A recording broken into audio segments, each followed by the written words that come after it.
Баршаңызға сәлем, сіздер мен Луиза. Менің каналыма қош келдіңіздер. Бүгін сіздермен шұжық қосылмайтын, яғни колбаса қосылмайтын окрошканың рецептісіменен бөлісемін.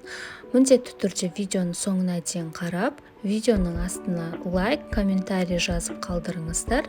Менің каналыма тіркеліп, қоңырауша белгісін басып қоюды ұмытпаңыздар.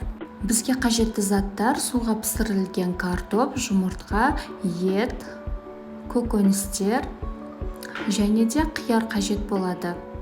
Ендігі кезекте көкөністерімізді бір келкі етіп, майдалап, кубик етіп турап аламыз. Ендігі кезекте бізде картопымызды да 4 бұрыш етіп, майдалап, бір келкі формада турап аламыз.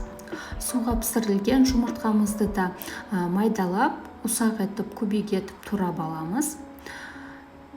Сосын бізде осы окрошка тамағы жазда ең өтімді тамақтардың бірі, және де окрошка тамағы артық салмақтан арылтатын тамақтардың бірі болып саналады. Міндетті түрде осы менің рецептіммен дайындап көріңіздер, өте дәмді болып шығады. Алдын ала суда пісірілген етімізді де турап аламыз.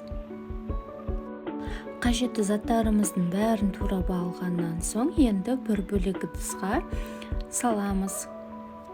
Ендігі кезекте туралған картопымызды бөлек ыдысымызға салып аламыз. Туралған жұмыртқаны саламыз.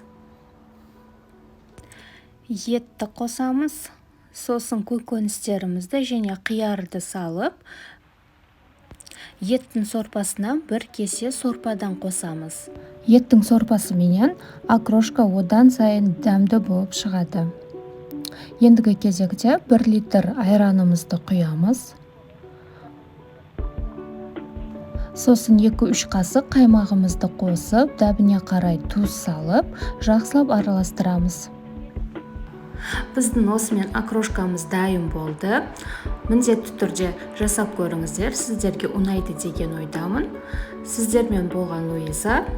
Менің каналыма тіркелмеген болсаңыздар, тіркеліп, лайк, комментарий және де жаңадан шыққан видеоларды жіберіп алмас үшін қоңырауша белгісін басып қойыңыздар. Видеоның соңына дейін көргендеріңізге рахмет, сау болыңыздар.